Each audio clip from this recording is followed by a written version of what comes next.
neste vídeo, o capítulo 3 do Estatuto da Igreja Evangélica Assembleia de Deus em Pernambuco, IEADPE, Regime Disciplinar. Seja bem-vindo ao Diário Pentecostal Historiando, análise histórica e crítica sobre o movimento pentecostal brasileiro. Se inscreva no canal e siga nossas redes sociais. O povo que não conhece a sua história está condenado a repeti-la. Nós, membros da Igreja Evangélica Assembleia de Deus em Pernambuco, tendo por fundamento a Bíblia Sagrada, a tradição e os bons costumes preconizados na doutrina pentecostal dos apóstolos, em busca da harmonia, disciplina, unidade e edificação do povo de Deus através da promoção da paz e da santificação em nome do Pai, do Filho e do Espírito Santo, elaboramos, decretamos e promulgamos o seguinte estatuto. Capítulo 3 do Regime Disciplinar, Seção 1 das Medidas Disciplinares. Artigo 22. Serão medidas disciplinares: advertência, suspensão da comunhão, exclusão. Na aplicação das medidas disciplinares serão consideradas a natureza e a gravidade da infração cometida. As medidas de advertência e suspensão aplicadas ao membro visarão precipuamente a sua reestruturação espiritual, valorização da comunhão e exercício da santidade. Artigo 23. A advertência será aplicada nos casos de inobservância dos incisos 1, 4 do artigo 20, durante o lapso de tempo reservado ao aconselhamento. Parágrafo único. A medida disciplinar do capto será aplicada pelo pastor-presidente ou por um dos membros de categoria especial, elencados no artigo 9º para tal designado. Artigo 24. A suspensão da comunhão, que implicará provisoriamente o não exercício dos direitos previstos nos incisos 2 a 6 do artigo 19, será aplicada pelo período de até 90 dias ao membro que se enquadrar nas seguintes hipóteses: deixar de observar o dever constante do inciso 1 do artigo 20 e, conquanto advertido, persistir na conduta faltosa. Incorrer nas vedações dos incisos 1, 5, 11 do artigo 20, praticar ato que constitua grave violação ao dever previsto no inciso 1 do artigo 20. Por período superior a 90 dias, quando o membro incorrer na vedação do inciso 1 do artigo 21, der causa a escândalo ou ainda quando incidir na hipótese do inciso 8º do mesmo artigo. Parágrafo único. Aplicar-se-á ainda a suspensão da comunhão ao membro em curso nas vedações referidas nos incisos 3, 4 e 6 do artigo 21, perdurando esta medida enquanto permanecer na situação ali descrita. Artigo 25. O membro apenado com suspensão será destituído de cargo ou função que eventualmente estiver desempenhando, ficando também impedido de exercer qualquer outra atividade durante o período em que viger a medida disciplinar. Artigo 26. Ao término do período de suspeição, observado o disposto no parágrafo único do artigo 42, a comissão de aconselhamento a que alude o inciso 2º do artigo 62 encaminhará o membro ao culto administrativo imediatamente posterior para a reconciliação. Parágrafo único. A reconciliação não implicará a reassunção de cargo ou funções antes desempenhadas. Artigo 27.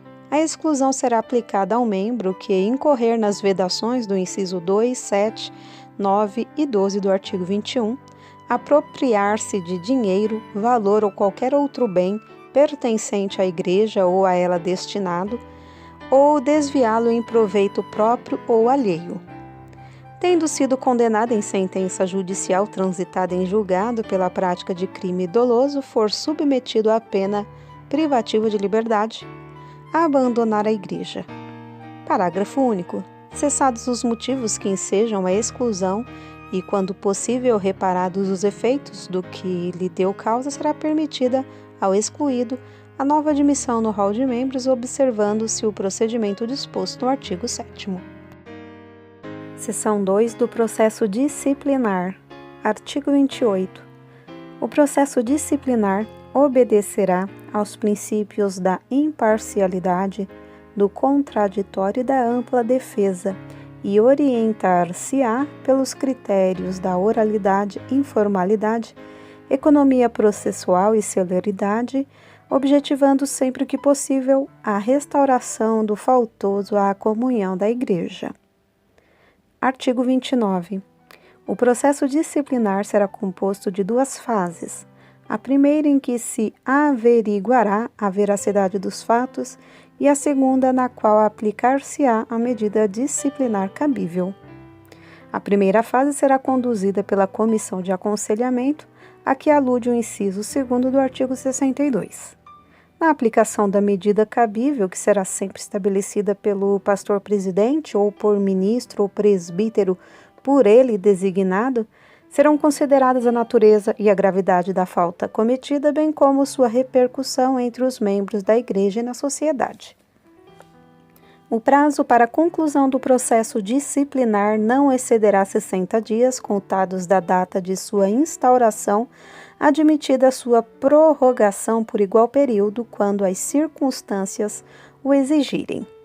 Em todas as fases do processo disciplinar será observado o sigilo necessário à defesa da intimidade, da honra e da vida privada do denunciado ou das pessoas relacionadas com os fatos. Artigo 30. O processo disciplinar será instaurado de ofício ou mediante denúncia, que poderá ser escrita ou verbal, podendo, no último caso, conforme a gravidade dos fatos relatados, ser conduzida a termo em que constarão os nomes do denunciante e denunciado, bem como a exposição sucinta dos fatos. Artigo 31. O ministro ou o presbítero a quem for encaminhada a denúncia, quando não convencido de pleno da existência de indícios suficientes para a instauração de processo disciplinar, poderá pessoalmente efetuar uma averiguação prévia com vistas à apuração dos fatos. Dispensar-se-á a averiguação prévia quando a denúncia vier acompanhada de provas robustas ou quando os fatos se revelarem notórios ou forem confessados. Não havendo indícios da existência de falta sujeita à medida disciplinar, a denúncia será arquivada. Artigo 32. Constatada a existência de elementos que demonstrem a possibilidade da ocorrência dos fatos denunciados, a autoridade eclesiástica que receber a denúncia determinará a instauração do processo disciplinar. Artigo 33. O denunciado será cientificado da existência da denúncia e notificado para comparecer perante a comissão de aconselhamento com o fim de tomar conhecimento dos fatos que lhe são imputados e querendo confessá-los ou contestá-los. A notificação se fará pessoalmente. Na impossibilidade de notificação pessoal, esta se fará por via postal com aviso de recebimento. Desde que comprovado, o comparecimento espontâneo ou voluntário perante a comissão de aconselhamento suprirá a falta ou nulidade de notificação. Artigo 34. Se, tendo sido notificado o denunciado sem motivo justificado, não comparecer no dia, hora e local designados, o presidente da comissão prosseguirá o processo em suas demais fases. Artigo 35. No caso de o denunciado se negar a receber a notificação pessoal ou a comparecer perante a comissão de aconselhamento, o presidente da comissão, logo após iniciar a reunião, consignará em ata os motivos da ausência, devendo tal registro ser assinado por 2 pessoas que não integrem a comissão e hajam testemunhado a negativa do denunciado, prosseguindo-se o processo até o final. Artigo 36. A comissão promoverá a tomada de depoimentos, acariações, investigações e diligências cabíveis, objetivando a coleta de provas de modo a permitir a completa elucidação dos fatos. Parágrafo único. Não serão objeto de prova os fatos notórios, incontroversos ou confessados. Artigo 37. Após o recebimento da denúncia e até a elaboração do relatório, o presidente da comissão de aconselhamento poderá preventivamente afastar o denunciado das funções que esteja desempenhando, desde que haja prova da existência da infração e indícios suficientes de autoria ou quando pela repercussão do fato seja aconselhável tal medida, prosseguindo o processo até a decisão final. Artigo 38. Encerrada a coleta de provas, a comissão elaborará relatório em que recomendará, se for o caso, a aplicação da medida disciplinar cabível, encaminhando-o em seguida à autoridade julgadora, que em 10 dias proferirá sua decisão. Estabelecida em decisão a medida de advertência, esta, mediante delegação da autoridade julgadora, poderá ser aplicada pela autoridade que instaurou o processo. A autoridade julgadora pessoalmente notificará o denunciado da decisão prolatada, salvo se, por motivo de força maior, não puder fazê-lo, devendo, nesse caso, determinar que o presidente da comissão de aconselhamento o faça ou proceder na forma do artigo 33, segunda parte. Artigo 39. No caso em que, mesmo não tendo sido notificado, o membro faltoso comparecer espontaneamente perante a comissão de aconselhamento com a finalidade de confessar a falta cometida, o presidente, após ouvir a confissão e redigir a ata, fará relatório à autoridade julgadora, que declarará qual a medida disciplinar aplicável. Parágrafo único.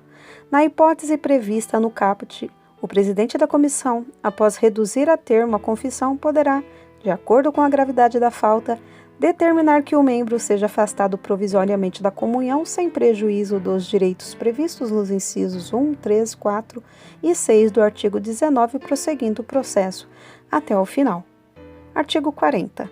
No caso descrito no artigo anterior, observado o disposto no regimento interno a que alude o artigo 132, bem como nos casos em que for indicada a aplicação da medida de advertência, poderão ser dispensados a ata de audiência e o relatório. Artigo 41. Da decisão de que resultar a aplicação das medidas de advertência ou suspensão, poderá ser interposto recurso para a Comissão de Ética e Disciplina. Da decisão que decretar a exclusão, poderá ser interposto recurso para a Assembleia Geral. Parágrafo único. Em quaisquer dos casos mencionados no caput, será de 10 dias o prazo para a interposição de recurso, a contar da notificação a que alude o segundo do artigo 38. Artigo 42. As medidas disciplinares de suspensão e exclusão, que somente se efetivarão depois de decorrido o prazo para recurso ou exaurida a instância recursal, deverão ser aplicadas pela Igreja reunida em culto administrativo. Parágrafo único. Terminado o período de suspensão, a autoridade julgadora, entendendo que o membro não está apto para a reconciliação, fixará nova data, repetindo-se o procedimento até que a conduta daquele membro atenda às condições exigidas para a reconciliação, facultada em qualquer caso recurso para a Comissão de Ética e Disciplina.